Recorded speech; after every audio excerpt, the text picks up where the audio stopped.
évident aujourd'hui que l'agriculture doit être la première préoccupation des pays. Parce que l'agriculture, c'est ce qui va permettre de garder sa souveraineté alimentaire, donc de pouvoir satisfaire les besoins alimentaires de sa propre population. Un pays qui ne peut plus décider ce qu'il mange n'a plus aucun pouvoir, il est dominé par celui à qui il est obligé d'acheter. Et on le voit aujourd'hui de manière dramatique, de plus en plus de pays sont dominés par la logique des exportations qui viennent de l'Union européenne ou des États-Unis. C'est quelque chose qui est inacceptable. Donc il faut de manière claire que chaque pays reprenne en main sa politique et qu'il décide de mettre des politiques agricoles, un, qui permettent de distribuer la terre aux paysans, deux, de fixer des prix qui permettent que les paysans vivent de leur travail, trois, qui permettent pour les consommateurs d'avoir une alimentation de qualité sanitaire et gustative importante. Les OGM aujourd'hui représentent un véritable danger pour l'indépendance de l'agriculture et des pays. Les OGM, ce sont des plantes, des semences qui ont été modifiées génétiquement en incorporant un gène extérieur. Cela dans le but très précis pour les firmes qui font cela de pouvoir privatiser les semences. Ces nouvelles semences sont considérées comme des propriétés privées par ces firmes. Ça veut dire concrètement qu'un paysan qui achèterait une semence OGM n'aurait pas le droit de garder une partie de sa récolte pour la ressemer l'année prochaine.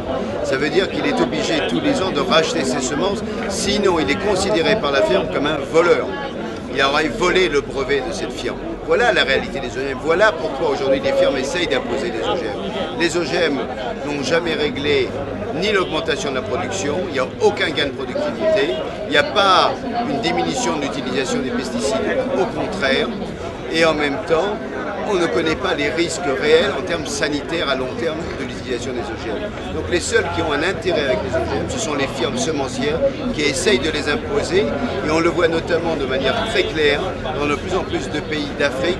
On voit Monsanto et quelques autres firmes essayer de venir se promener pour imposer des OGM. Là, il faut que les organisations paysannes, la société civile et les gouvernements soient mobilisés de manière claire et il faut imposer des lois interdisant les OGM dans les pays.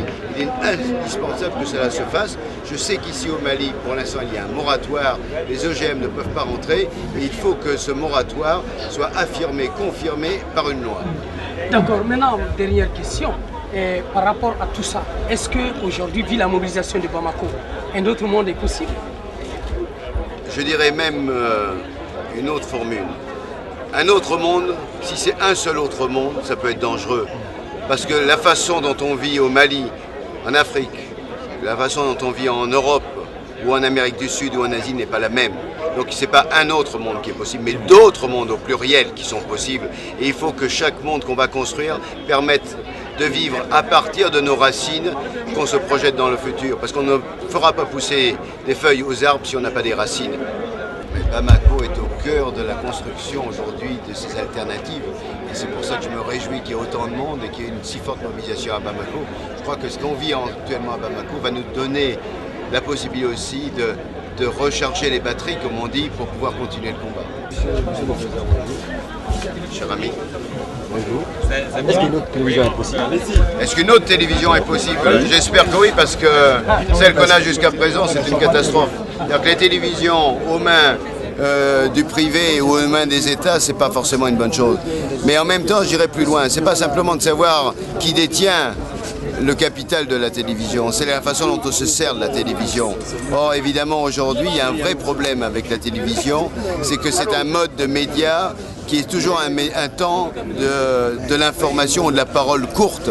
Et c'est très difficile aujourd'hui de pouvoir avoir un discours devant une caméra qui ne soit pas un discours qui soit réduit à 1 minute ou 1 minute 30, qui est le schéma classique.